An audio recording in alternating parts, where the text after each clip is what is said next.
think of it this way, innovation is being parsed into far smaller pieces. And so that's allowing far more people to participate.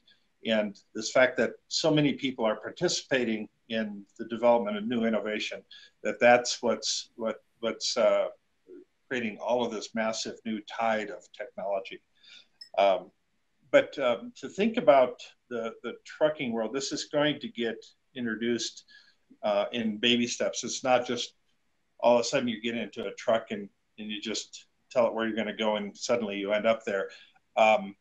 So the agriculture world has had steering assist on tractors since 2009. And so if you can imagine the first version of the trucking world, you get your truck onto the interstate and then you put it into autopilot, and then the driver then can swivel his seat around and play video games or watch movies for the next 10 hours. More likely, the driver's going to swivel his seat around and go to work doing other things, being productive, probably doing freelance work and taking on another job or something like that. And then when he gets to where they're going to go, then he'll take over again.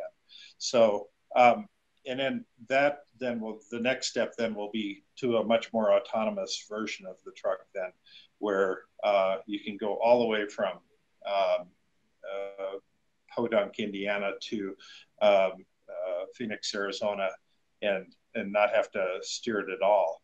But I think we're going to introduce this in baby steps. I don't think we're just going to just jump in and do this all at once. So the car world, I think, will, if you think about the way cars have changed over the years, we've added features like we had power steering, we had cruise control. So then we're going to start adding driverless features until we get to a point where it's totally driverless. I do think the trucking world is going to advance faster than the automobile world. There was an event held in San Francisco a little less than 2 years ago called the Trillion Sensor Summit. And they were, this was put on by Fairchild Semiconductor. They were charged with trying to put together a roadmap as to when we will reach 1 trillion sensors in the world. And by sensor, I mean everything from heat sensors to barometric pressure sensors to chemical monitoring sensors, that sort of thing. And they concluded that we will reach 1 trillion sensors in the world around 2024. And then by 2036, we will have 100 trillion sensors in the world. Now, what this means is that sensors become very, very tiny, very ubiquitous, very easy to manufacture, very inexpensive. And so we're going to start seeing sensors embedded in our clothing, on the sides of our cars, on the sides of bridges, on sides of houses. So we will essentially have information coming from all over the place. This gives us lots more data to work with, a lot more ability to control things. And I mean, it's kind of good news, bad news, because we're going to be continually automating jobs out of existence. But at the same time, we're freeing up human capital. We're freeing up human capital that we can apply to other things. And so some of the less meaningful jobs are going to go away. And that raises some interesting questions about what are some of the other big things that still need to be accomplished in the world. So that's just one little tiny aspect of all of this. But insurance companies are going to want to monitor drivers and monitor vehicle use and all of that. And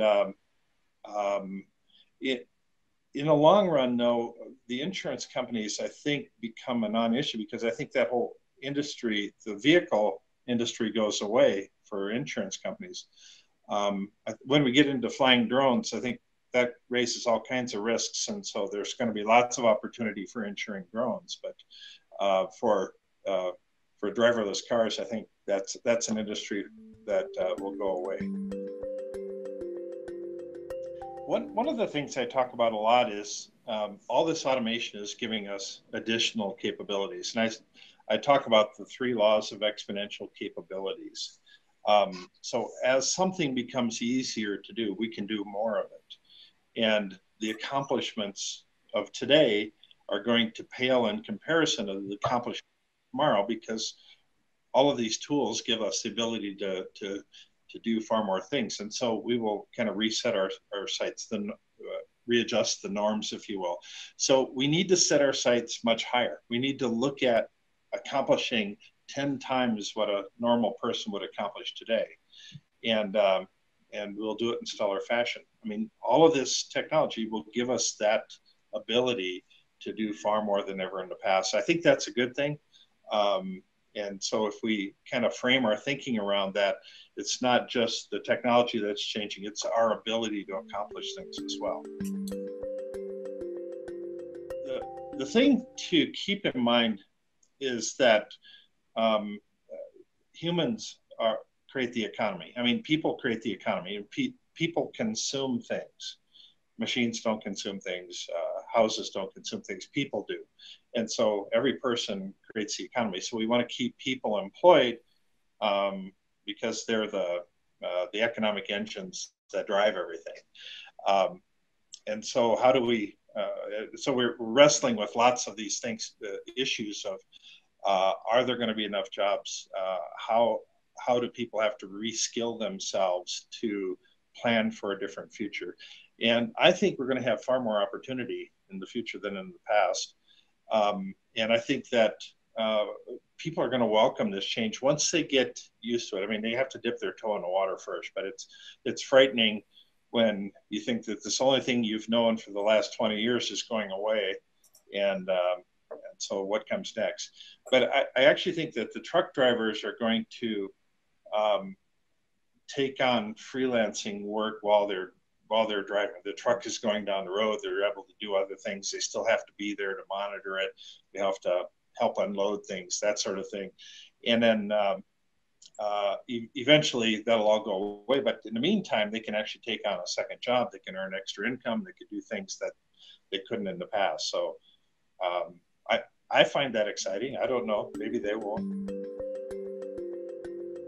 So if you can imagine 10 years from now stepping out in front of your house and you pull out your smartphone, you punch in that you want to go shopping, you want to go to school, you want to go to work, and a driverless vehicle comes, picks you up, takes you to where you want to go, drops you off, and from there it picks somebody else up and takes them to where they want to go.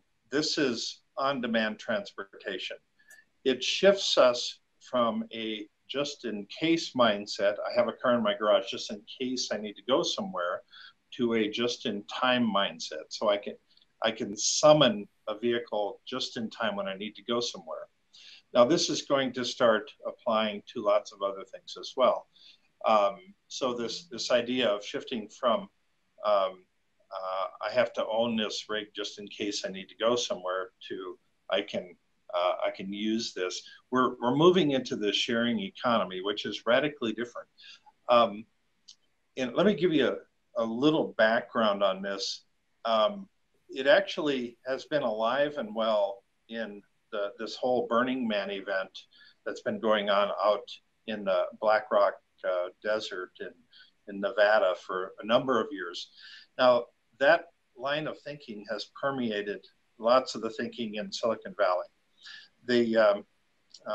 So when Larry and Sergey were going to hire a new CEO for Google, they liked Eric Schmidt because he's one of the few people that had been to Burning Man. And so Burning Man is all about going there to share things. It's not going there to take things or consume things.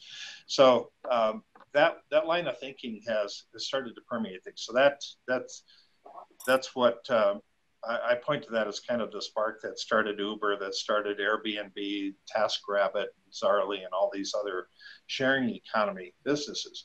Now, what's different is we were raised in this very competitive environment. We have to compete with everybody. I spent 15 years at IBM, and at IBM we had a big fence around the plant, and we had to make sure that we didn't tell anybody what we were working on. So it's just everything was a secret. And now we're starting to see these co-working spaces crop up everywhere, maker spaces, and this is all a very collaborative environment. Now, this is something that they don't understand very well in a lot of foreign countries. I spent a lot of time working with the Koreans, and they don't understand collaboration. I'll explain it a little bit. In a co-working facility, you have people come that are working for lots of different companies come together. And in that environment, you're not posturing yourself to look good in front of your boss or in front of your coworkers. You can become the authentic you. You have the ability to be who you are. And that frees up your mind to focus more on the work you need to get done.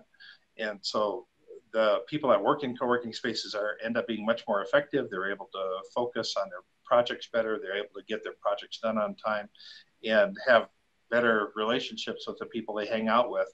And so there's tons of benefits that are coming out as a result of that, this whole collaboration work that's being done. And so that's filtering into all of this different industries. And so the idea of not owning things in the future. I think in the future that we'll have several large fleets of vehicles in major metropolitan areas, and that's going to be owned by, I don't know, maybe a Avis or maybe Uber, maybe Hertz or something like that. And a lot of people will start giving up their own personal ownership of the vehicles. So the car industry has been incentivized to sell units. They keep selling more and more units. And so they want to sell as many units as possible, and they sell cars until cities around the world become dysfunctional because the cities cannot deal with all the cars that people are buying. I did a talk in China a couple of years ago in Shanghai, and I remember this number very specifically, that in the US, we have 800 cars per 1,000 people. And at that time in Shanghai, they had 169 cars per 1,000 people in Shanghai. So even if they were to double the number of cars in Shanghai, they would still be way below the US level. But suddenly they would run out of places to park them. All the roads would be jammed up. And so in China, they need better transportation, but they don't need a lot more cars. And so they're looking for trying to solve a far different problem than we are. And so cities around the world are dealing with this. They don't have the money for the infrastructure to build for all of the vehicles that they need. So I think in the future, the car companies, rather than making a profit off of each car that they sell, I think they're going to start charging per mile. And you know, if you build a car where you make 4 cents a mile off of a car, if you build a car that lasts 1 million miles, you're going to make a huge amount of money over that period of time. Yeah. So they've been incentivized to build cars that wear out earlier than later, and so that changes the psychology and how you design cars from here on out. There's this phrase that's being used right now called the quantified self. And so we are able to measure in far greater detail the quality of the air that we're breathing, the quality of water we're drinking, the chemical composition of sweat coming off of our arms, all of the inputs and outputs of the human body. So we can measure what's going on with us with far greater detail than just ever in the past. And so that's leading to lots of different things, lots of innovations in the healthcare arena, also people that are monitoring things. But I also think it gets rid of all the BS and all the diets that are out there. People are on this diet because somebody says, well, it worked good for me. You'll love it. It tastes good. But we can measure now, we'll soon be able to measure in great detail what effect each piece of food has on our body. And then suddenly we're going to change how we start eating, how we consume things. So what this is leading to is hyper-individualized lifestyles. And so we're going to have a diet that is specifically designed for us. We're going to take medication that's specifically designed for us. So as an example, doctors right now will prescribe medicine for you, and they have the option of prescribing either 200 milligrams or 400 milligrams when the ideal dosage might be 138 or 367. And we don't have the ability to work with that level of precision right now. But we have just had the first 3D printed pill approved by the FDA. And so we are getting to this point where we can actually 3D print our pharmaceuticals with far greater precision than ever in the past. And so that's a game changer. We're going to be experimenting in lots of different ways. The solar and wind are taking off just like a rocket. I mean, we're putting up wind towers and solar panels just absolutely everywhere. And the price of photovoltaic cells are going way down. And so the renewable stuff is that's, I mean, a huge industry right now and getting bigger. The piece of the equation that's been missing is the storage. How do we store power from one day to the next? And we haven't done a good job of creating huge batteries. Right? Like, so there's a company that's being developed out of MIT that is creating these shipping containers full of liquid metal batteries, and cities are going to use them and create these big storage farms. And so then the cities will go from the national grid into microgrids, so that are a community-based power system. And then these storage systems then will store power very effectively if the whole power system goes down for a week, or we get too much wind or no wind at all, or no sun at all for the next week. We'll still have plenty of power for that city. So we're getting better at that. We have a long ways to go. So consider this, a lot of the stuff that we're shipping is going to change from shipping finished product to shipping raw material. And the finished product will be created at where this raw material gets shipped. So a lot of the products will suddenly get manufactured locally because we have the ability to do that. We have 3D printers now that can print in two substances, two materials at once. In the future, we'll be able to print in dozens of materials simultaneously and create very complicated pieces of equipment. By 2030, you will own more than one robot. You will wear 3D printed clothing that is perfectly fitted for you. You'll have products delivered by drones on a regular basis. You will drive in a driverless car. You will have the opportunity to ride in tube transportation to the other side of the world. We will have 3D printed houses and 3D printed buildings that will be commonplace. Then we get into things like asteroid mining, and we get into some of the real far out stuff. I mean, setting up moon colonies and Mars colonies and things like that. It's almost hard to imagine because change is happening at such a fast pace. Now, we have the potential, because we have so many moving parts in place right now, we have the potential for things to break down in a big way. I mean, we could have hackers destroy the entire internet, and big giant solar flare or something like that could take us back to the Stone Ages. But so a lot of what's being done right now is to actually turn it into much more durable systems that we have. We hear a lot about sustainability. I think durability is more important than sustainability. So part of some of the stuff I talk about in that we're going to be heading towards this era of mega projects. That this idea that we're going to tackle bigger things because we can accomplish so much more in our lifetime. I talk about these 4 primary bridge projects that are going to connect the world in ways that we've never been connected in the past. So as an example, the Pan American Highway, which was proposed in 1937. We had all the countries in North America and South America sign on to this.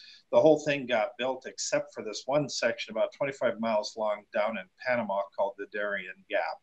If we were to actually connect that, we would see trucks hauling things back and forth between North and South America. That would actually potentially double the size of the trucking industry. If we connected Asia and North America through the Bering Straits. So there's another bridge project that connects Gibraltar with Africa, the Gibraltar Bridge Project. So that connects Europe and Africa. And then there's one that actually connects Korea with Japan. So part of this is leading to, if you've been following Elon Musk's Hyperloop system, the tube transportation, there's another one out here in Colorado called ET3, and they're looking at if you actually create a serious vacuum, you take all the air out of the tube and you drive on a maglev track, there's no friction whatsoever. And so ET3, they've been working on this for a number of years. They say that you can achieve speeds of over 4,000 miles an hour. And so you could potentially make a trip from New York to Beijing in 2 hours, going over through the Bering Strait. So we have the potential of that being this massive mega project where we start building tube transportation infrastructure all over the world. And so that's potentially, you know, like a 50-year, 100-year build out, employing hundreds of millions of people all over the world to make this all connected and work right. But then we would be shipping goods all across the world, as we could ship cargo as well as ship people. But if you think about having breakfast in New York and having lunch in Tokyo and dinner in Oslo, and people will be doing that on a regular basis just simply because they can. I find it to be absolutely fascinating to play around with those ideas, because that's the direction we're headed. I mean, this is the stuff that's not only easy to start visualizing, but it seems like it's only a couple of years away from seeing pilot projects that are operational. So this is fun stuff in my mind.